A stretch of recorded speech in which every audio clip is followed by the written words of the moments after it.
So at least 40 people have been killed in 9 states. This is following back-to-back winter storms. The threat far from over. What's called lake effect snow, which is very dangerous. Those warnings are now in place for over 1 million people in western New York, 30 million people across the United States facing these winter storm alerts as well.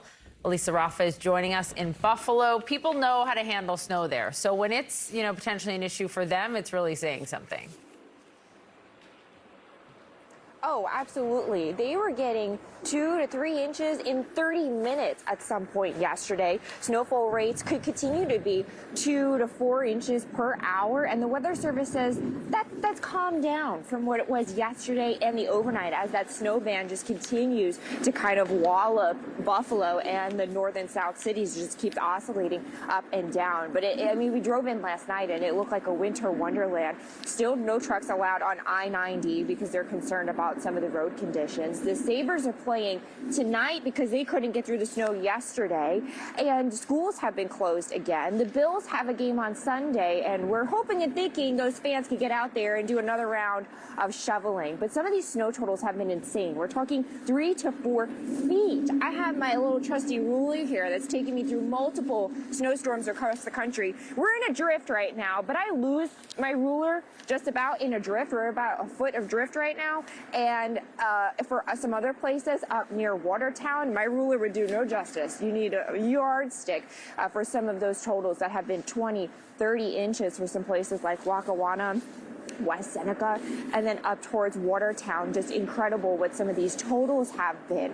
Now I want to show you the radar, and you can see both bands that are continuing to pump over Lakes Erie and Ontario because we have this cold Arctic air that's coming across the ice-free and relatively warmer lakes, and that's what pumps the moisture into the cold air and gets all of that snow just right on shore of the lakes. And when you look at that snow depth, you can see that where those two bullseyes are, just the totals that are just racking up in feet. It's just incredible to see this much snow in such a short amount of time, and this is their second round of it. But if we look at the ice extent on the Great Lakes, it is well below average for this time of year. Typically, we would see about 20% of ice coverage. We're only at about 8%, and that's what fuels the snow as it continues through the day today. Guys. Elisa Raffa, thank you very much. Welcome to CNN. We're so happy to have you here on CNN this morning. Thank you. Thank you. And now to the latest developments in this brutal winter blast we've all been experiencing. At least 40 people are dead in 9 states after back-to-back winter storms, the highest being in Tennessee with 14 deaths reported. In Oregon, a baby has survived, but 2 adults and a teen died when they got out of their car and were electrocuted after a power line fell on their car. And in Kentucky, 4 college students were rescued by helicopter after they went camping overnight and were stranded. You can see some of this footage right there, just remarkable. Freezing temperatures even caused a water tower to overflow in Mississippi. We have live team coverage covering this bitter cold as we look at its impact on the ground and across the U.S. CNN meteorologist Elisa Raffa is in Buffalo, New York for us. And CNN meteorologist Allison Chinchar joins me live from the CNN Weather Center. Elisa, you're on the scene for us in Western New York. It looks like they just got hammered by this lake effect snow. What can you tell us? Yeah, we're talking and measuring snow in feet. And what we've learned this morning is these plows around here know what they're doing. We were watching them last night on I-90 where trucks are still banned because they're worried about them slipping and sliding. Schools are closed again today. The NHL hockey team, the Sabres, they couldn't get their game in yesterday because the visibility was just so bad. That snow was just coming down so fast. So they're going to try to get it in tonight. But we could still get another foot of snow today. We could still be looking at snowfall rates at 2 to 3 inches per hour, and the Weather Service says, oh, that's a little bit better than what it was yesterday. So the intensity coming down, but it's still a lot.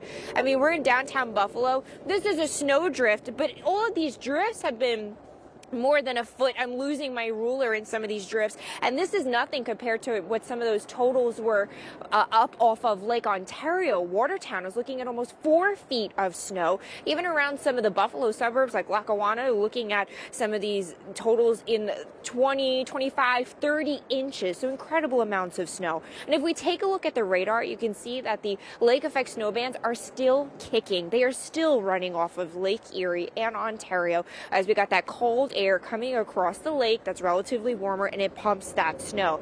If you look at the snow depth, you can see those bullseyes I was talking about, where you've got Watertown with up to 4 feet of snow, another foot to 2 possible today, and the same thing in Buffalo as well. You got 3 feet there, but it's still another 9 to 12 inches could fall as we go through the day today as the snow continues to pump. And what I find so significant about this event is the lakes. So the lake is the ingredient that you need for the lake effect snow, right? We need that moisture from the lake.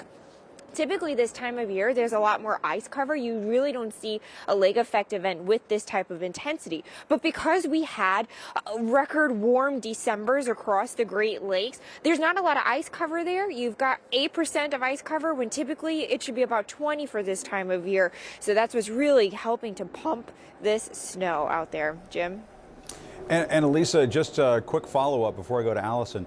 I mean, I've covered some of those storms. It's been a long time ago, and I don't want to give anybody any ideas to send me back out there. But I remember that they would run out of places to put the snow. Is that kind of one of the situations that they're experiencing where you are, where they have to like truck the snow out in the middle of nowhere and dump it because it's just there's nowhere to put it?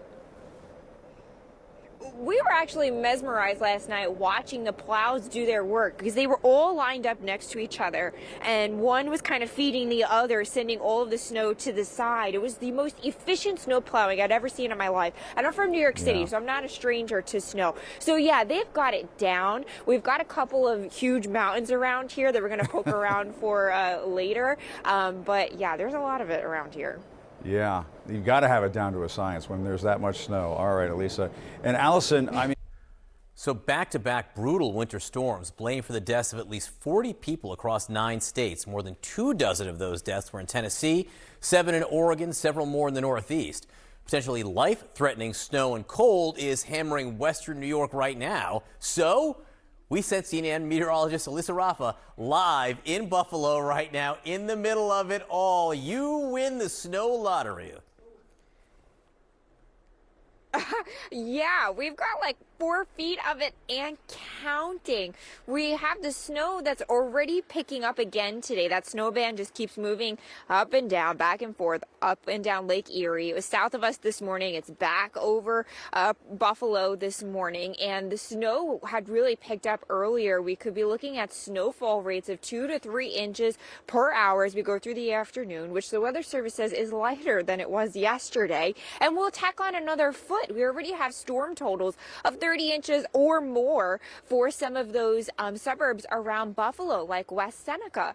And if you look behind me, we're going to run out of places to put it. I mean, there are mountains of this stuff everywhere, all over the city, as they're trying to plow it out of the way because we had another lake event last weekend. The Buffalo fans are going to have to shovel out that stadium again before Sunday as the Bills have another game. The hockey team postponed their game, and they have to try to play it tonight in another foot of snow. So I want to show you what the radar looks like. You can see the bands that are just continuing to pump out there over Lakes Erie and Ontario with the hefty snowfall rates, and it's picking up that moisture over the lake and just dumping with all that cold air. Looking at some of the snow depth, you can see where we've got the feet of snow up towards Watertown and Buffalo, and it just, like I said, it just continues to come down. So we're going to add to that map. And then I want to show you the lakes, because this is what is so important, what I find so fascinating about this event, because we're in January. These lakes should have much more ice on them, but we had a record warm December for a lot of these cities and states around the Great Lakes. So the ice didn't get enough coverage, and now you have all of this moisture and it's dumping all of that snow. Ice coverage should be about 20%, and we're only at 8%. John? That's crazy. I mean, that is a huge difference there. In the meantime, though, there is nothing like the lake effect snow. You are getting a taste of it right now.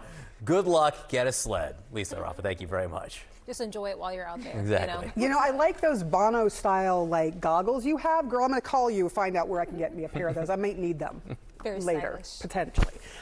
Thank you so much for joining us. Happy to have you here, Rahel.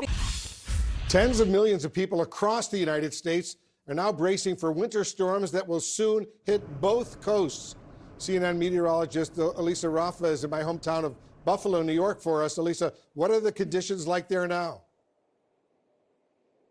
we're finally starting to see the snow slow down a little bit here, Wolf. We were dealing with 2 to 3 inch per hour snow rates all day. Visibility incredibly low. Trucks not allowed on I-90 because of the conditions. And where are we putting all of this snow? There's so many of these mountains all over the city as these plows are working overtime. Now the fans are working overtime. I'm going to take you up here where you can see there's actually traffic. People in Buffalo braving the conditions to head to that Sabres game that was postponed because Wednesday was too difficult. Now that conditions are starting to ease up a little bit, they're trying to get to the game. The Bills game is still on schedule for Sunday, and they're asking people, hey, you want to make an extra couple of bucks? Come shovel out the stadium. I want to show you some of these snow totals. I mean, we're talking about feet of snow, over 40 inches over parts of Watertown from Lake Ontario. The Buffalo area has 20, 30 inches, and we'll continue with this snow. We have another storm system that's kind of wiping through, and it gets cold again going into the weekend. Wolf. Elisa Raffa in beautiful Buffalo, New York, my hometown, as I said. And remember, go Bills. Thanks very much for joining us. Aaron Burnett out front.